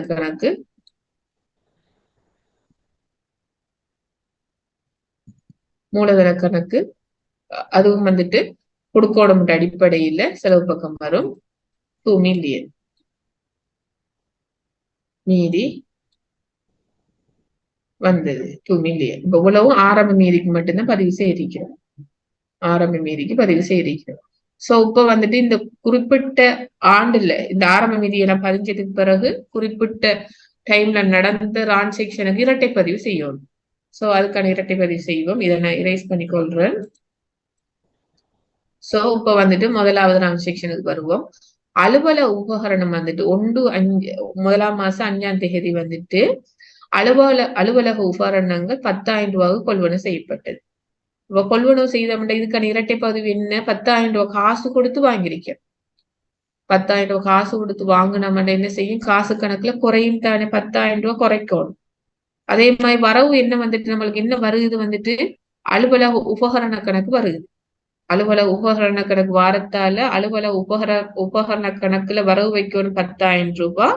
அதே மாதிரி நம்ம 10,000 ரூபாய் நம்மளை விட்டு போறதால காசு கணக்குல 10,000 ரூபாய் செலவு வைக்கணும். சோ ஆல்ரெடி நம்மளுக்கு அலுவலக உபகரண கணக்கு இருக்குதா? அப்படி கணக்கு இருக்குமெண்டா அந்த கணக்குலயே நம்ம பதிவு செய்யணும். ஆல்ரெடி நம்ம ஸ்டார்ட் பண்ணித்தானே வச்சுக்கோம் கணக்கு ஆரம்ப மீதிக்கு. அது குறிப்பிட்ட இது வந்துட்டு குறிப்பிட்ட டிரான்சாக்சன் ஆல்ரெடி நம்மட இருக்குமெண்டா அந்த கணக்குலயே பதிவு செய்யணும். இப்ப அலுவலக உபகரண கணக்கு நம்மடையில இல்லாததால இப்ப வந்துட்டு அலுவலக உபகரண கணக்கு உருவாக்கி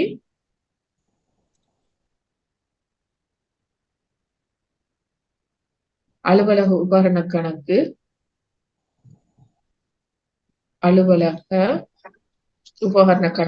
கொண்டு வரவு வைக்கிறோம் 10,000. இதுக்கான அடுத்த பதிவு எங்க போகுது? காசு கணக்கு. ஆல்ரெடி காசு கணக்கு இருக்கு நம்மகிட்ட. இருக்குது. காசு கணக்குல உள்ள மீதி வந்துட்டு எவ்வளவு? ஆல்ரெடி மீதி வந்தது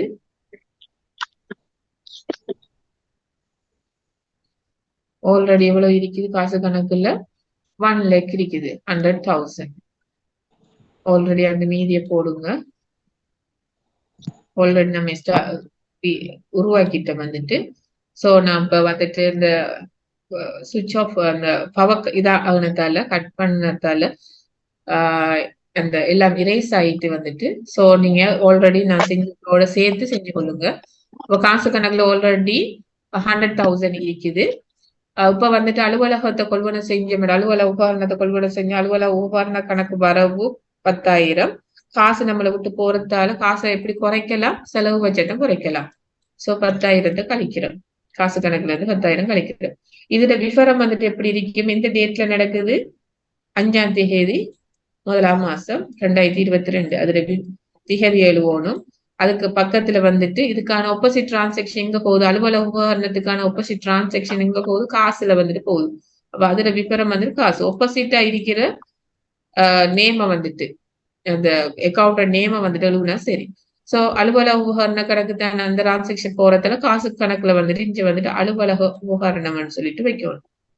அலுவலக உபகரணம் இப்படி செய்யக்குள்ளதான் நம்மளுக்கு ஈஸியா விளங்கும். இதைத்தான் சொல்றது விளங்கிக் கொள்ளக்கூடியதா இருக்கணும். கணக்கு வந்துட்டு விளங்கிக் கொள்ளக்கூடியதா இருக்கணும் எல்லாராலையும். சோ இப்ப நம்ம பாட்டம்ல விளங்குது காசுலையும் அலுவலக உபகரணத்திலே தாக்கம் செலுத்திருக்கு மாறி பதிவு செஞ்சிருக்கேன். அப்ப நம்ம விளங்கிக் கொள்ளலாம் காசுக்கு அலுவலக உபகரணம் வாங்கியிருக்கேன் 10,000 ரூபாய் 10,000 ரூபாய்க்கு வாங்கியிருக்கோம் என்று நம்ம விளங்கிக் கொள்ளலாம். ஒப்போசிட் கணக்கிட பேரை வந்துட்டு எழுதுனா சரி வந்துருக்கு விவரமாக. சோ இது வந்து முதலாவது டிரான்சாக்ஷன். அப்ப ஒன்று வரவு வச்சுட்டு ஒன்று செலவு வச்சுட்டு இரட்டை பதிவு ஓகே. அதே மாதிரி ஒவ்வொன்றுக்கு நம்ம செய்யணும். சோ 10ஆம் தேதி வந்துட்டு நடந்திருக்கு. 1ஆம் மாசம் 10ஆம் தேதி வியாபார வருமதிகள் பொருட்டு 20,000 ரூபாய் பெற்றுக்கொள்ளப்பட்டது.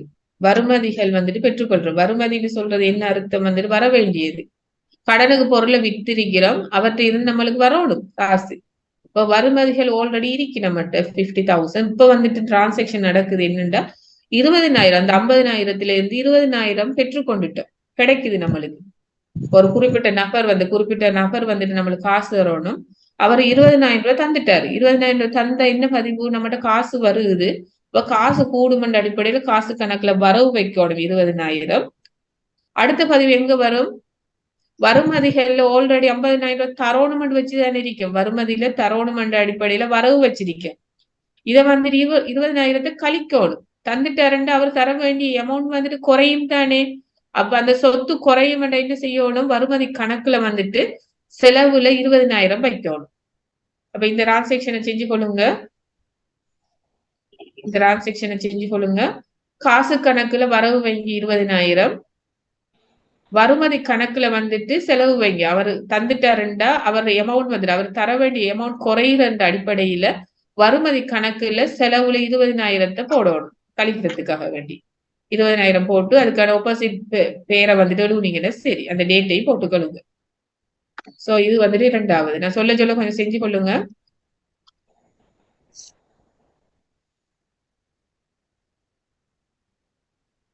ஒரு ட்ரஃபா ஃபெஸ்ட்டுக்கு செஞ்சு கொள்ளுங்க ஸ்பீட்டா.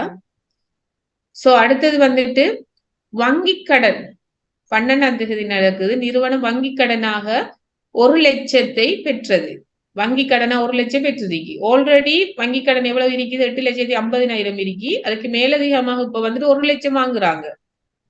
இது போன வருடத்தில இருந்து வார மிகுதி வந்துட்டு 8,50,000.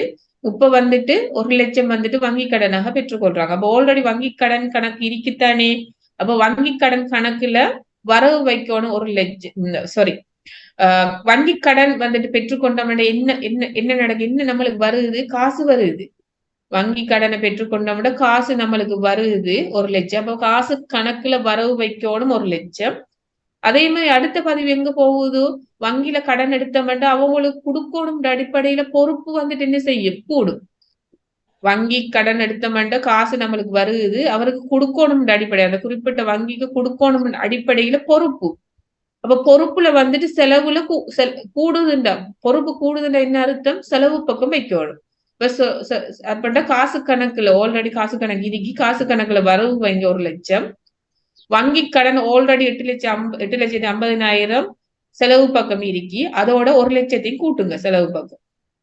இப்ப வந்துட்டு டோட்டலா எவ்வளவு வங்கி கடன் இருக்கி? 9,50,000. ஆல்ரெடி 8,00,000 இருந்தது. 8,50,000 இருந்தது. இப்ப 1,00,000 கூட்டி செலவு பக்கம் மொத்தமா 9,50,000 இருக்கு. இப்ப நம்ம பேலன்ஸ் அதை வந்துட்டு க்ளோஸ் பண்ணாதீங்க. ஆனா இதுக்கான இரட்டை பதிவு செய்யுங்க. காசு வருது, காசு கணக்கு வரவு, வங்கி கடன் கணக்குல செலவு வைக்கணும், பொறுப்பு கூடுதுன்ற அடிப்படையில்.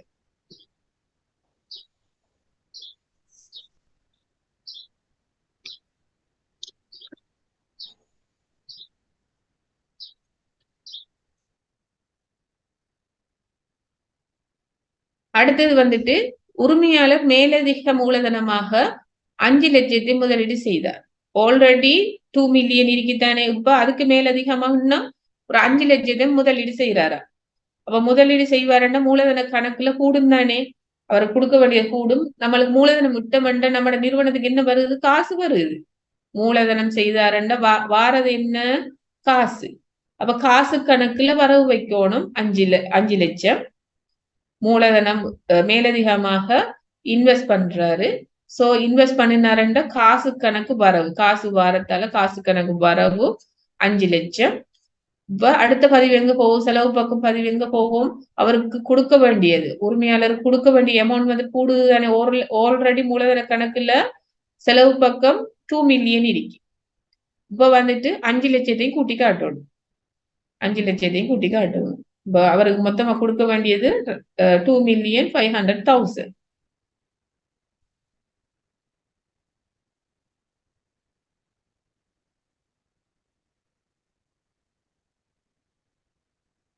அடுத்த பதிவு வந்துட்டு அடுத்த டிரான்சாக்ஷன் 25ஆம் தேதி நடக்குது.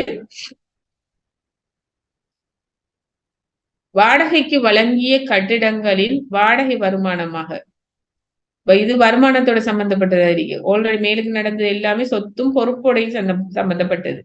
இப்ப 25ஆம் தேதி நடக்குது. வாடகைக்கு வழங்கிய கட்டிடங்களில் வாடகை வருமானமா, வாடகை வருமானம் நம்மளுக்கு கிடைக்குது, 20,000 பெறப்பட்டது. அப்ப வாடகை வருமானம் பெற்றோம்னா என்ன நடக்கும், என்ன வருது, நம்மளுக்கு காசு வருது, 20,000 ரூபாய் காசு வருது. அப்ப சோ காசு கணக்குல வரவு வைங்க 20,000. அடுத்த பதிவு எங்க போகுது, இது ஒரு வருமானம். வருமானம் கூடுதுன்னா எங்கள பக்கம் வரும், செலவு பக்கம் வரும். வருமானம் கூடுதுன்றா செலவு பக்கம் வரும். சோ வருமான கணக்குண்டு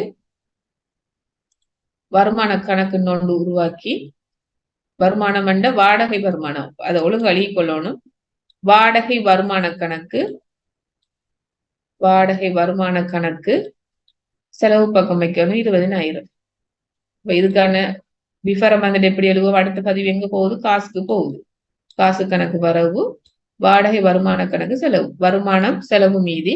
சோ செலவு பக்கம் கூடிட்டு போகும். கடைசியா வந்துட்டு அடுத்த செலவினத்தை பத்தி ஒரு டிரான்சாக்ஷன் தரப்பட்டிருக்கு. எல்லாமே உள்ளடக்கிருக்கு, இந்த கணக்குல எல்லாமே உள்ளடக்கிருக்கு. சொத்து பத்தியும் சொத்து இருக்குது, பொறுப்பை பத்தி டிரான்சாக்ஷன் இருக்குது, மூலதனத்துக்கு சம்பந்தப்பட்ட டிரான்சாக்ஷனும் இருக்குது, வருமானத்தோட சம்பந்தப்பட்ட செலவினத்தோட சம்பந்தப்பட்ட எல்லா டிரான்சாக்ஷன் உள்ளடக்கித்தான் ஒரு சிம்பிள் எக்ஸாம்பிள் ஒன்று போட்டிருக்கேன்னு வந்துட்டு. சோ கடைசியா வந்துட்டு மின்சார செலவாக எவ்வளவு செலுத்தப்பட்டது, 15,000 கொடுக்கப்பட்டிருக்கு. மின்சாரத்துக்காக வேண்டி 15,000 கொடுத்திருக்கேன். அப்ப என்ன நடக்கும், காசு குறையும். 15,000 காசு குறையுதுன்னா என்ன அர்த்தம், காசு கணக்குல செலவு வைக்கணும்.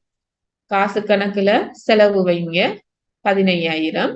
இது ஒரு செலவினம், மின்சார செலவினம் வந்துட்டு எங்கள பக்கம் வரும். மின்சார செலவு வந்துட்டு கூடுமன்ற எங்கள பக்கம் வரும், வரவு பக்கம். சோ இப்ப வந்துட்டு மின்சார செலவு இல்லாட்டி மின்சார கணக்குண்டு வைங்க, மின்சார கணக்கு அல்லது மின்சார செலவு கணக்கு, மின்சார செலவு கணக்கு வரவு 15,000. அடுத்த பதிவு காசு கணக்குல குறையும் வந்துட்டு 15,000. சோ வந்துட்டு காசுன்னு வரும், விவரம் காசு, அந்த டேட்டை போட்டு கொள்ளுங்க. சோ இவ்வளவு டிரான்சாக்ஷனும் முடிஞ்சு. ஒவ்வொன்றுக்கு இரட்டை பதிவு செய்யறேன், என்ன வருது என்ன போகுதுன்ற அடிப்படையில 2 இடத்துல மினிமமா, குறைந்தது சில டைம்ல 3 இடத்துலயும் பதிவு வரும். அதை பார்த்து பார்ப்போம். 3-4 இடத்துல பிரிஞ்சு வரும். ஆனா வந்துட்டு நார்மலா நீங்க ஞாபகம் வச்சுக்கொள்ளுங்க, ஒவ்வொரு பதிவு இரட்டை பதிவு இருக்குது, வரவு செலவு, வாரது என்ன போறது என்ன. இதுக்கான பதிவு வந்துட்டு 2 புத்தகத்துல பதிவு செஞ்சோம்டா, பேரட்டு கணக்கு பதிவு செஞ்சோம்டா நம்ம நம்முடைய ஸ்டேட்மெண்ட் எல்லாத்தையும் ப்ரிப்பேர் பண்ணி கொள்ள முடியும். சோ இவ்வளவு டிரான்சாக்ஷனை செஞ்சதுக்கு பிறகு இப்போ ஒவ்வொரு கணக்கா க்ளோஸ் பண்ணணும். சோ ஆல்ரெடி ஃபர்ஸ்ட்டுக்கு இருக்கிற கணக்கு என்ன, நிலம், காணி கணக்கு. காணி கணக்குல எந்த ஒரு டிரான்சாக்ஷனும் செய்யப்படல, ஆரம்பத்தில் இருக்கிற மிகுதி மட்டும்தான். சோ நான் சொல்லி காட்டுறேன் எப்படி செய்யறேன்னு. காணி கணக்கு ஆல்ரெடி காணி கணக்குல வரவு வச்சிருக்கோம் 4 லட்சம். 4 லட்சம் இருக்குது. இந்த 4 லட்சம் இப்ப வந்துட்டு ஒரு டிரான்சாக்ஷன் நடக்கலையே, இப்ப நம்ம எல்லாத்தையும் க்ளோஸ் பண்ணணும். சோ எங்கள பக்கம் இருக்குது கூடுதலான அமௌண்ட், இடது பக்கம் செலவு பக்கம் ஒரு அமௌண்ட்டும் இல்லை. சோ எங்களை கூட இருக்குது அந்த அமௌண்ட்டை வந்து ரெண்டு பக்கமும் போடுங்க. ரெண்டு பக்கமும் போட்டதுக்கு பிறகு இங்க பக்கம் ஒரு அமௌண்ட்டும் இல்லை தானே, மிகுதியா வாரதும் அதே அமௌண்ட் தான், பேலன்ஸா வாரது அதே அமௌண்ட். அப்ப சொத்துக்கள் பொறுப்புகள் மூலதனத்துல வார மிகுதியை வந்துட்டு என்ன சொல்லணும், மீதி சென்றது மீதி வந்ததுன்னு போடணும். மீதி வந்தது 4 லட்சம். அதே மாதிரி மோட்டார் வாகனத்துல எந்த ஒரு பதிவும் இல்லை, கட்டிட கணக்குல எந்த ஒரு பதிவும் இல்லை, இருப்புல எந்த ஒரு தாக்கமும் இல்லை. அது எல்லாமே இதே மாதிரி முடிக்கணும். பேலன்ஸா வர அமௌண்ட் மீதி சென்றது மீதி வந்ததுன்னு போடணும். எங்கால பக்கம் மீதி வந்ததுன்னு இருக்குதோ அந்த பக்கத்துக்கு தான் பரீட்சை மீதிலையும் போடணும். வலது பக்கம் தானே இருக்குது மீதி வந்தது காணி, அப்ப பரீட்சை மீதிலையும் வலது பக்கமே போடணும். இப்ப காசு கணக்கு க்ளோஸ் பண்ணுங்க. க்ளோஸ் பண்ணி என்ன மீதின்னு சொல்லுங்க. வந்துட்டு கூடுதலான அமௌண்ட் எங்கால இருக்குதோ அதை ரெண்டு பக்கம் போட்டுட்டு மிகுதி அமௌண்ட்டை கண்டுபிடிக்கணும். அதை வந்துட்டு மீதி சென்றது மீதி வந்ததுன்னு போடுங்க. ஸோ இதை எல்லாத்தையும் க்ளோஸ் பண்ணுங்க. ஃபர்ஸ்ட்டுக்கு நான் 2 மினிட்ஸ் 3 மினிட்ஸால கண்டினியூ பண்றேன். மிச்சி அமௌண்ட் வரத மீதி சென்றது மீதி வந்ததுன்னு போடுங்க. எவ்வளவு அமௌண்ட் வருது? 7,50,000. 7,50,000. 15,000.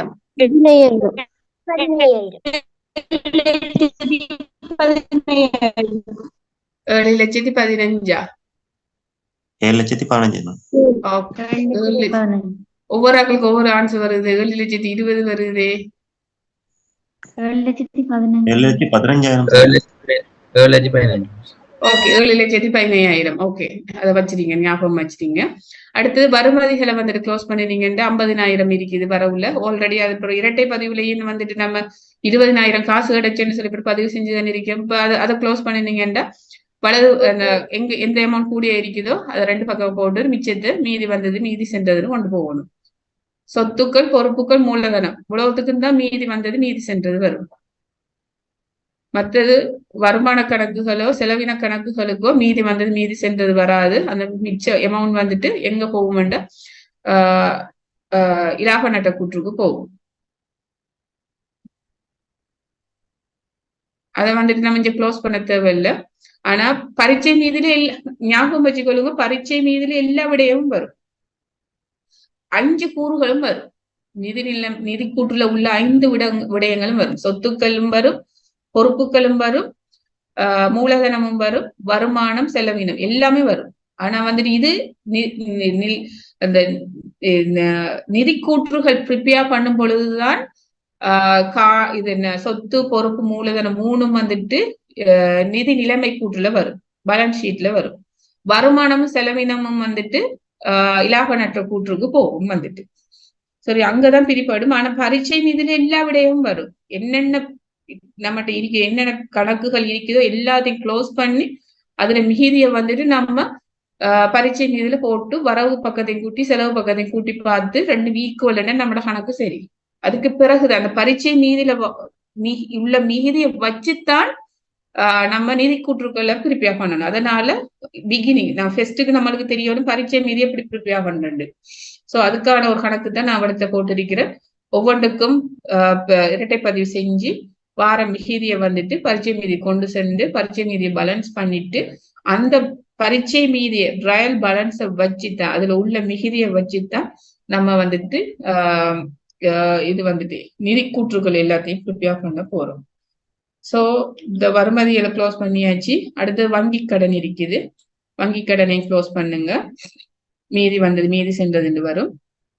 அப்புறம் அலுவலக உபகரண கணக்கு ஒன்று உருவாக்கணும், அதையும் க்ளோஸ் பண்ணுங்க.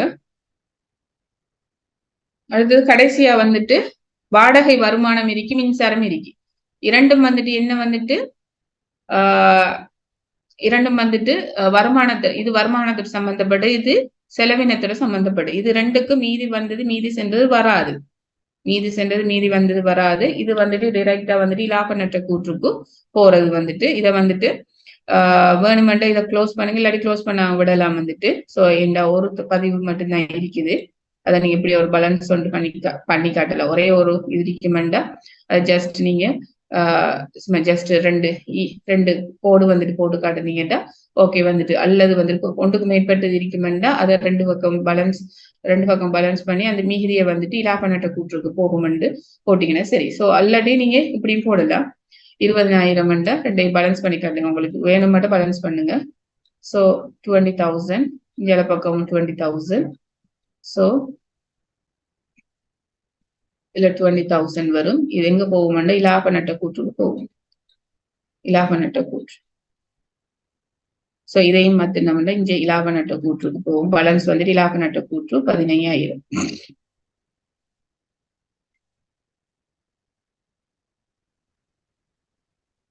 சோ இப்ப வந்துட்டு எல்லாத்தையும் க்ளோஸ் பண்ணினதுக்கு பிறகு இப்ப பரீட்சை நிதியை நம்ம உருவாக்க போறோம். வந்துட்டு பரீட்சை மீதி எவ்வாறு இருக்குமெண்டா இதுதான் வந்துட்டு பரீட்சை மீதி. இப்படி ஒரு இப்படி ஒரு கூற்று ஒன்று ப்ரிப்பேர் பண்ணணும். சோ இதுக்கு மேல எழுதணும் வந்துட்டு அதோட பேர், அந்த கம்பெனி நேம் நிமல் நிறுவனத்தின் 31/1/2022 அந்த ஜனவரி எண்டுல தானே ப்ரிப்பேர் பண்ண சொல்லிருக்கீங்க. அதனால நிமல் நிறுவனத்தின் 31/1/2022 உள்ளபடியான பரீட்சை மீதி. அதுல டைட்டில் போடணும், ஒவ்வொன்றுக்கும் டைட்டில் போடணும். நிதி கூற்றுகள் என்றாலும் ஒவ்வொன்றுக்கும் அதுல பேர எழுதணும். நிமல் நிறுவனத்தின் 31/1/2022 உள்ளபடியான அந்த டேட்ல உள்ளபடியான பரீட்சை மீதி, அதுல பேர் வந்துட்டு. சோ இதுல வந்துட்டு இப்படி பிரிச்ச இதுல வந்துட்டு விவரம் எழுதணும். விவரம் சொல்றது ஒவ்வொரு கணக்குட நேம் வந்துட்டு ஒவ்வொரு கணக்கையும் தனித்தனியா எழுதணும். விவரங்கள் இதுல வந்துட்டு வரவு மீதி எல்லாமே வரவு பக்கமும், செலவு வாரது செலவு மீதியாவும் போடணும். செலவு மீதி வரவு எல்லாம் வரவு மீதி செலவு மீதி. சோ இப்ப கடைசியா நம்ம இதை பேலன்ஸ் பண்ணி காட்டலாம். ரெண்டு பக்கமும் வரவு பக்கத்தை கூட்டுங்க, அதே மாதிரி செலவு பக்கத்தை கூட்டுங்க, ரெண்டு ஈக்குவல் நம்ம செஞ்ச டிரான்சாக்சன் சரி. சோ இப்ப 1 by 1 போடுவோம். வந்துட்டு முதலாவது இருக்கிற என்ன வந்துட்டு காணி அல்லது நிலம் என்று சொல்லி போடலாம். காணி அல்லது நிலம். சோ காணில வந்துட்டு எவ்வளவு இருக்கு வரவு பக்கம் 4 லட்சம். அதே மாதிரி இப்ப ஒவ்வொன்றா செய்யுங்க. வந்துட்டு ஒவ்வொரு கணக்கு இந்த ஓர்டர்ல செஞ்சுட்டு வந்தீங்கன்னா ஈஸி. ஓர்டரா செய்யுங்க. முதலாவது காணி ஓகே. மோட்டார் வாகனத்தை வரவு பக்கம் 8 லட்சம் வைக்கிறீங்க. கட்டிடத்திலையும் மீதி வந்தது எங்கால பக்கம் இருக்கி வரவு பக்கம் இருக்கி 1 மில்லியன். அதே மாதிரி இருப்பும் வந்துட்டு 5 லட்சம் வரவு பக்கம். அடுத்த காசு கணக்கு நம்ம க்ளோஸ் பண்ணி வார மீதி வந்தது வரவு பக்கம் தானே இருக்குது. 7,15,000 சொன்னீங்க. 7,15,000 வந்துட்டு வரவு பக்கம் வைங்க.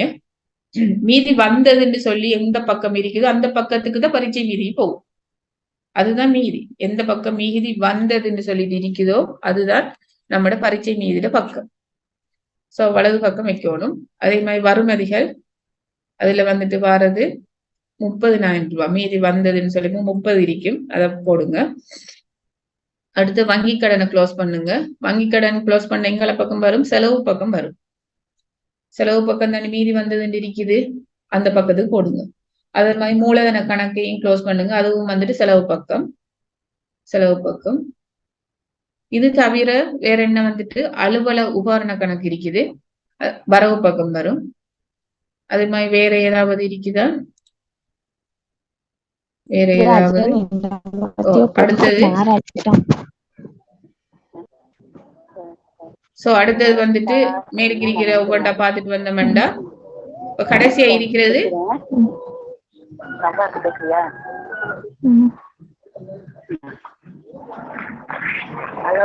ஹலோ அம்மா, குட் மார்னிங். க்ளோஸ் பண்ணிக்கொள்ளுங்க, மியூட் பண்ணுங்க ப்ளீஸ். நீங்க நல்லா இருக்கீங்களா? சவுண்ட் வருது. மியூட். அண்ணே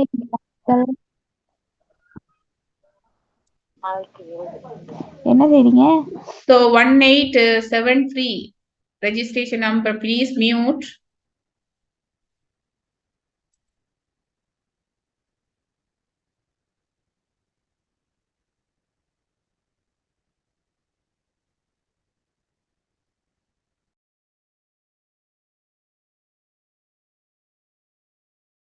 கடைசியா என்ன 2 அக்கவுண்ட் இருக்குது? வாடகை வருமான கணக்கும் இருக்கு, மின்சார செலவு கணக்கும் இருக்கு. சோ அத வந்துட்டு நம்ம போட்டோம்னா வருமான கணக்கு எங்கள பக்கம் இருக்குது வந்துட்டு செலவு பக்கம். இலாப நட்ட கூற்றுக்கு போறதுதான் வலது பக்கம் நம்ம க்ளோஸ் பண்ணிக்கிறோம். சோ நான் செஞ்சு காட்டுறேன். வருமான கணக்கு, வாடகை வருமான கணக்கு 20,000 இருக்குது. இதை க்ளோஸ் பண்ணி இலாப நட்ட கூற்றுல 20,000 ரூபாய் போகுதுன்னு நம்ம வரவு பக்கம் வைக்கணும். ஆனா உண்மையா இதுல மிகுதி வந்துட்டு எங்கால பக்கம் இருக்குது. டோட்டல் வாடகை வருமானம் மீதி வந்துட்டு எங்கால பக்கம் இருக்கு, செலவு பக்கம் தானே. வருமானம்ல செலவு மீதி தானே. அப்போ இது பரீட்சை மீதிலையும் வந்துட்டு வருமானம், வாடகை வருமானம்னு சொல்லி போட்டு எங்களை வைக்கணும். இடது பக்கம் 20,000 வைக்கணும். இலாப நட்ட கூற்றுக்கு போறதுதான் வலது பக்கம். அதை க்ளோஸ் பண்ணி வார மீதி இலாப நட்ட கூற்றுக்கு போகுன்ற அடிப்படையில தான் வரவு வச்சேன். ஆனா உண்மையா வந்துட்டு வாடகை வருமானம் வந்துட்டு எங்கள பக்கம் வந்துட்டு டோட்டல் அமௌண்ட் எங்க போகும் வந்துட்டு வருமானம் வந்துட்டு செலவு பக்கம் தானே, செலவு மீதி தானே. அந்த செலவு மீதியை வந்துட்டு வரிச்சை மீதில செலவு பக்கம் வைக்கணும். சோ அதே மாதிரி மின்சாரம் வந்துட்டு வரவு பக்கம் 15,000 வரும். வரிச்சை மீதில மின்சாரம் வரவு பக்கம் 15,000 வரும். இப்ப வந்து 2 பக்கமே கூட்டி பாருங்க. வரவு பக்கத்தை ஃபுல்லா கூட்டுங்க, செலவு பக்கத்தை ஃபுல்லா கூட்டுங்க. ரெண்டும் ஈக்குவலான்னு சொல்லுங்க. ஈக்குவல்னா நம்ம செஞ்ச டிரான்சாக்ஷன் சரி, அது ஏதாவது ஒரு மிஸ்டேக் ஒன்று நடந்திருக்கு. சோ செக் பண்ணிக்கொள்ளுங்க. பரீட்சை மீதியை இப்ப பேலன்ஸ் பண்ணுங்க.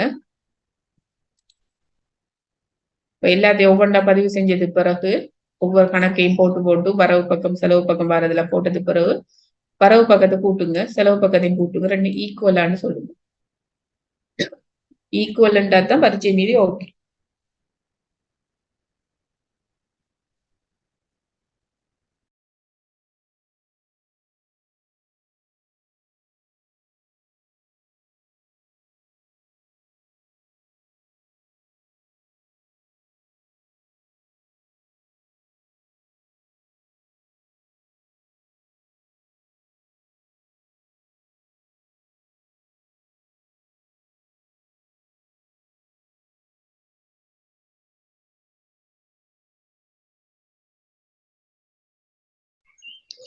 Home is equal.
அந்த chapter okay chapter sorry example 1 வந்துட்டு ஆல்ரெடி மிகுதி இருக்குது. அதோட குறிப்பிட்ட டிரான்சாக்ஷனையும் அதுல எட் பண்ணித்தான் நம்ம பரீட்சை மீதி தயாரிச்சோம். எக்ஸாம்பிள் 2ல வந்துட்டு இப்பதான் தொழில் ஆரம்பிக்கிறாரு. இந்த குறிப்பிட்ட தொழிலை வந்துட்டு இப்பதான் ஸ்டார்ட் பண்றாங்க. அப்ப இதுக்கு ஆல்ரெடி ஆரம்ப மீதி இருக்காதே. இப்ப இந்த இருக்கிற இந்த டிரான்சாக்ஷனுக்கு இரட்டை பதிவு செய்யணும். இரட்டை பதிவு செய்து அதை க்ளோஸ் பண்ணி பரீட்சை மீதி ப்ரிப்பேர் பண்ணணும். சரியா? சோ இதுதான் வந்து 2வது கொஸ்டின். இதை நீங்க செய்து கொள்ளுங்க. விலங்கல்ண்டா நீங்க அத நீங்க இந்த இதுல வாட்ஸ்அப் நம்பர்ல என்னது போட்டு உங்களோட டவுட்ஸ் எல்லாம் கிளியர் பண்ணிக்கொள்ளுங்க. எப்படி எப்படி பதிவு வரும்னு பார்த்துக்கொள்ளுங்க.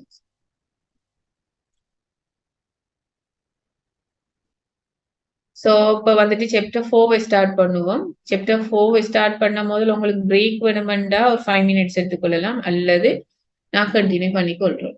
என்ன செய்ய போறீங்க? 5 மினிட்ஸ் பிரேக் வேணுமா அல்லது சாப்டர் 4 ஸ்டார்ட் பண்ணவா?